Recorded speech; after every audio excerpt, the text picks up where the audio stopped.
Why an event this morning on television, and frankly more than television, the small screen, which is becoming much bigger in a lot of homes, because it is maybe the panacea or not for independent producers. We all know that making independent theatrical movies is extremely difficult. The chances are succeeding are 1 out of God knows. And if you're not in the small club of the huge events, movies, the Jerry Bruckheimer Club, you basically take a chance with each movie. And I admire those who, for years, put together extraordinarily complex co-production and try to find money from the various film funds. And finally, sometimes get their movie done, wait with bated breath for the Monday morning results or the Friday night results, and then have to do it all over again. Television is a totally different world. Television is a world where the ratings are extremely important, but also the process is different. Very often when you start a movie, you know when it airs. And it's quick. It's quick at every level. Yes, you will not win an Academy Award. Yes, you don't have a huge upside, but you may have much more stability. Television is not just network. Television is cable. Television is pay TV. Television, or the small screen, is VOD. The small screen is connected to the internet. The internet is Yahoo, it's Google, it's all these people who are making different kind of product. And this morning, we're going to try to look at not just the standard network product or cable network product or pay TV product. We're going to try to look at the alternative media, the alternative venues, and see if there's a way to monetize that.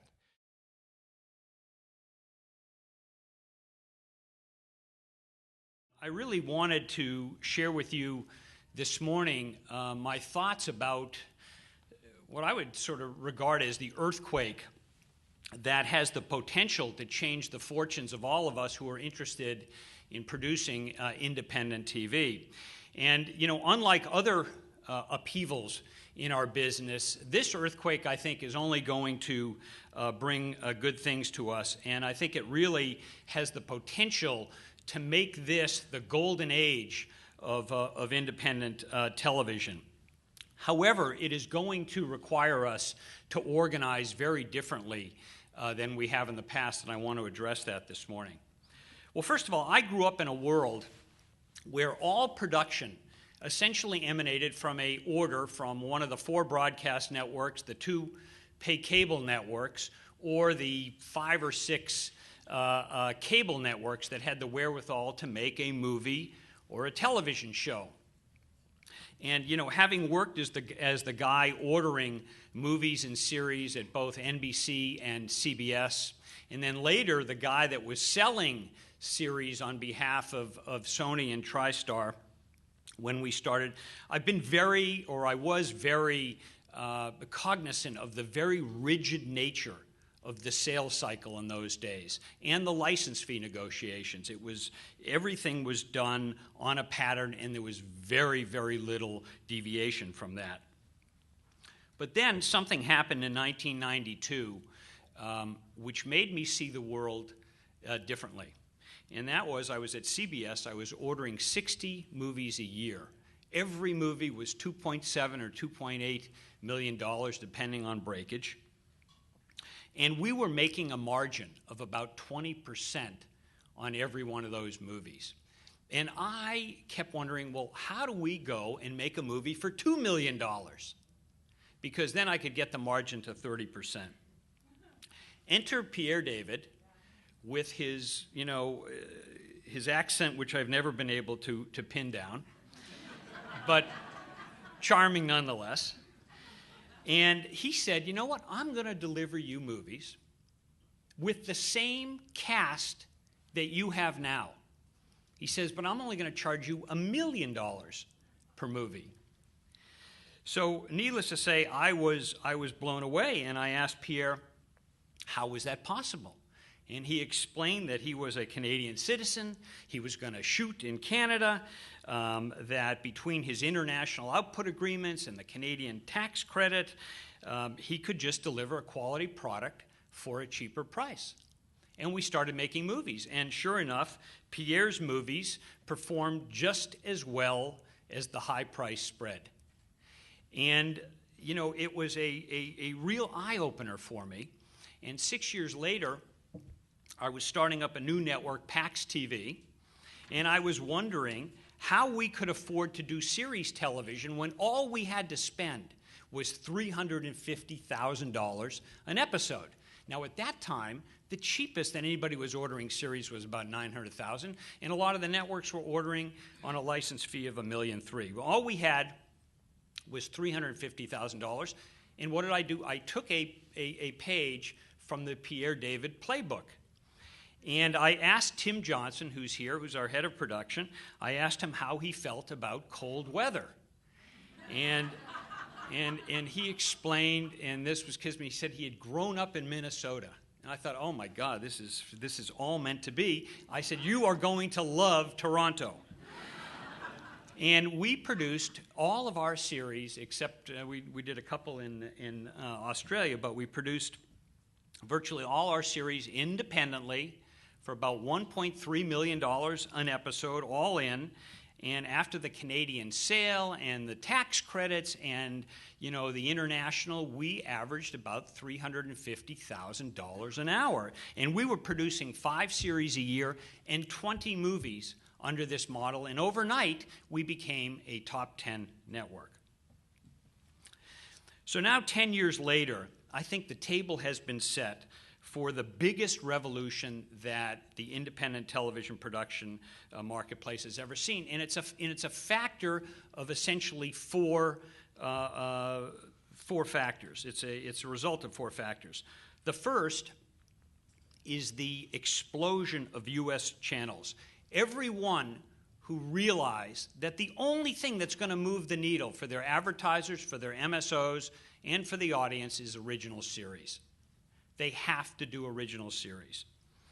And we've seen how AMC and FX and Bravo have all vaulted into prominence with just a few well-placed, well-regarded scripted series and a few non-scripted series as well in the case of Bravo.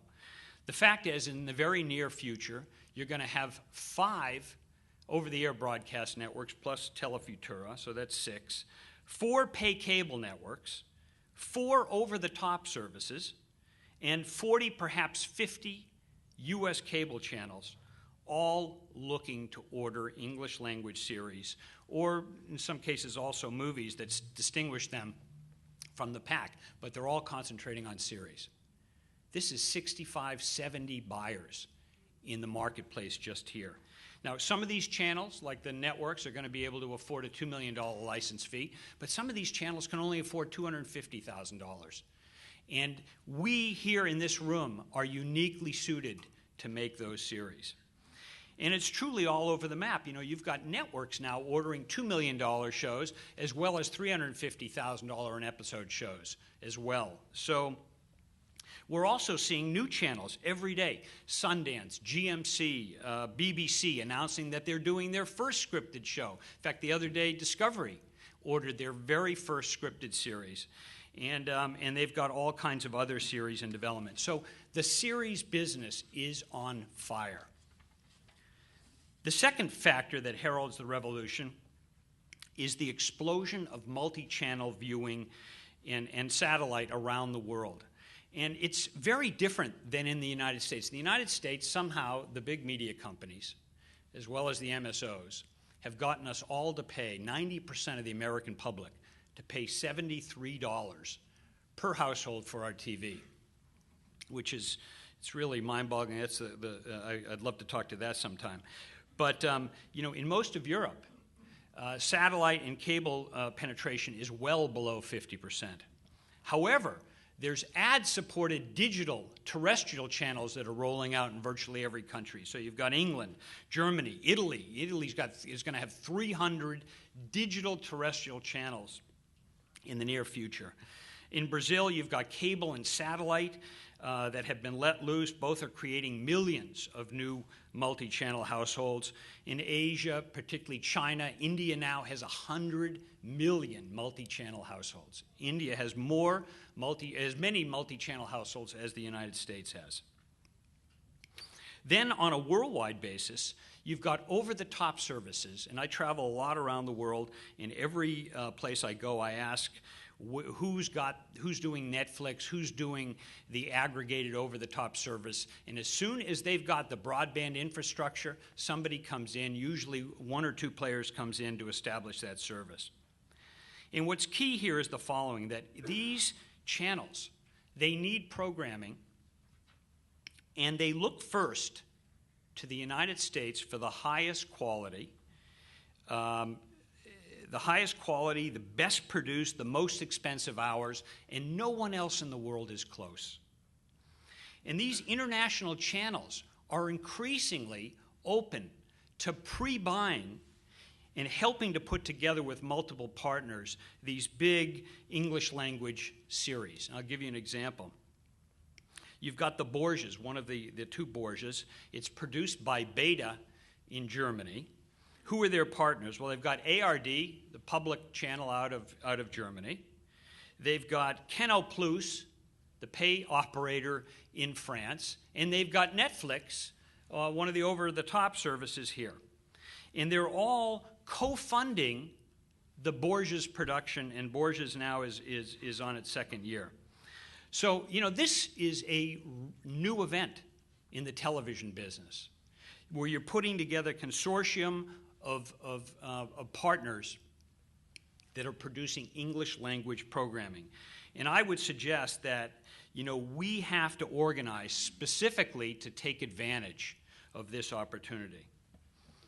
The third factor that greases this revolution is the proliferation of states and countries offering these incredible tax incentives.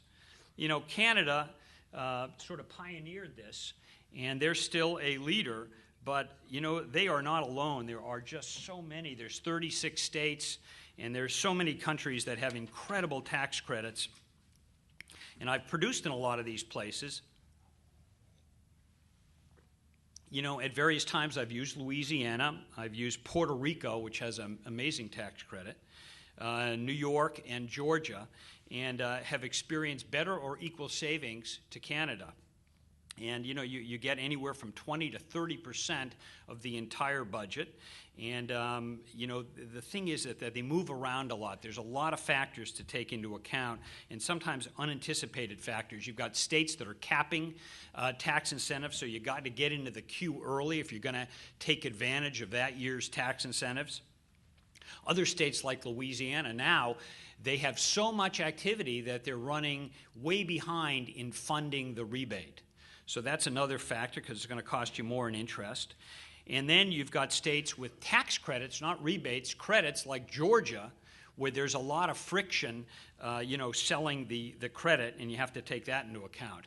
And then outside the United States, we've used places like Australia, which has an incredible tax credit for theatrical, and a very good tax credit with great infrastructure there for production. Ireland, the Czech Republic, these can easily replicate the U.S. and Canadian tax credits, and by the way, have decidedly different terrains and looks. And I still marvel at the fact that these countries and states are willing to basically give a 20 to 30% equity slug and ask nothing in return. I think this is truly the gift of being in show business. And finally, the last advantage that we indie producers have is that in attacking this opportunity, we are not the studios.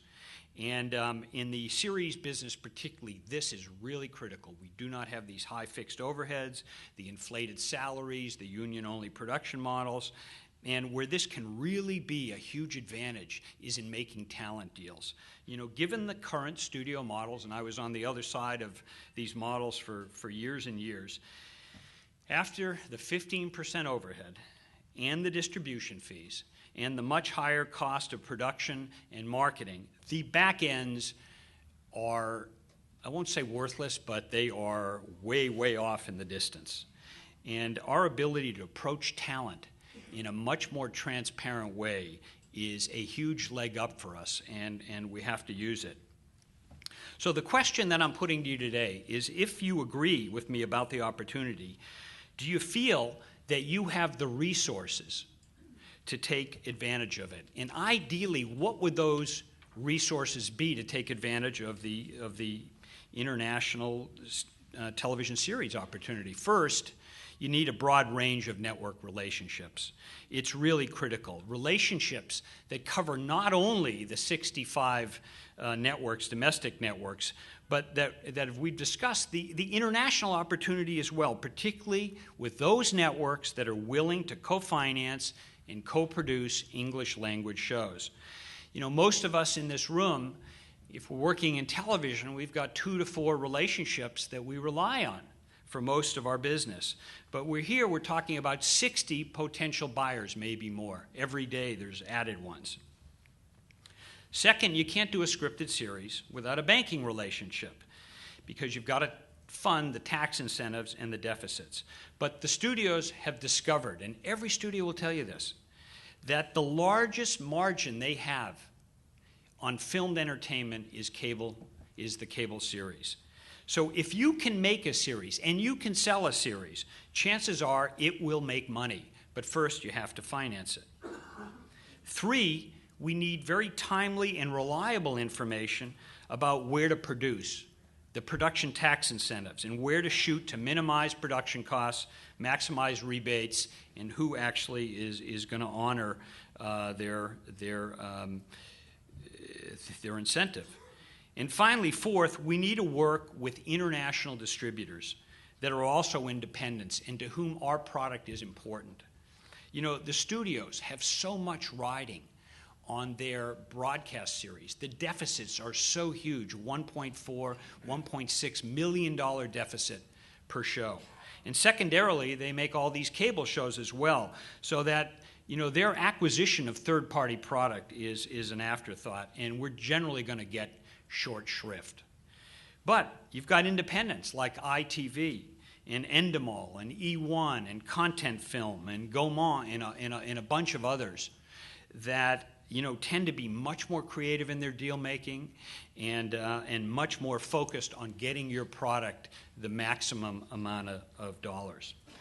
Now, I've stated more than once today that we have to organize ourselves or reorganize ourselves to take advantage of these opportunities. And what do I mean by that? That is that we cannot be lone wolves out there trying to kill another meal or just produce another movie. To take full advantage of the buffet that's in front of us, we have to bulk up. We have to really act more like the studios that we're competing with. And most critically, we have to realize that series programming is ultimately the real value builder for us. You cannot build a long-term capital asset on the back of TV movies. It's just impossible. You make a living, but you can't build a long-term capital asset. Of course, the TV movies should be part of the mix. They're easier to sell, they're easier to produce than series, and they can help generate a positive network relationship. But reputations, and particularly credibility in the programming community, is built on the back of well-regarded or at least successful television series. Now, most of the companies here have found success through supplying product, mostly movies, as I said, to a few key clients. To effectively attack this series market, it's critical to both widen your domestic and international channel relationships. We have to be competing on a bigger playing field. Domestically, it is important to partner with other producers that have a different set of relationships than you do. Or alternately, to get into business with writers and showrunners that are known or have been successful at networks that we're trying to sell. Internationally, we have to work with essentially the foreign distributor community as well as the talent agent community who know which networks are open to these English language co-productions. By bringing our production know-how, and particularly our writer know-how, to international programming. And there are so few networks in the world, including, here you've got, the English networks. They can't produce 22 episodes. They don't have the know-how to do that. And here we're almost 50 years into international television, and still we're the only ones really producing 22 episodes or even 13 episodes. So we have a lot of know-how. Our writers have a lot of know-how. We have to use it. And by bringing this know-how and partnering with the foreign distributors and the internationally based production companies who are all looking also to break into English language programming, and by packaging these things together, I think we can make great strides in international production. And equally important, we have to create companies that have more and steadier volume, such that the banks are going to be eager to do business with us because we're a bigger customer. And when you create enough volume, you can create your own international distribution organization, which in the end, and when I look at all these investments, that is the holy grail of a fully integrated production company. A lot of production and an arm to sell it. Now, to some of you, managing these partnerships, these new partnerships and business combinations might seem a bit daunting, but the rewards are there. I've been an early investor in companies like Lionsgate before they had one television show on the air. Blueprint, John Moranis is here, which became the producing arm now of E1, a huge multinational company. Content Media. I have seen the rewards firsthand of methodically building production capabilities, their international reach, and their distribution arms. So I know it's a recipe for success, even as I know that finding new partners or the right partners is never easy. But I would urge you that we are at a unique moment, a very unique moment in the international television business. And I think it's a very special one, and I would urge you all to really think seriously of how you can seize the moment here.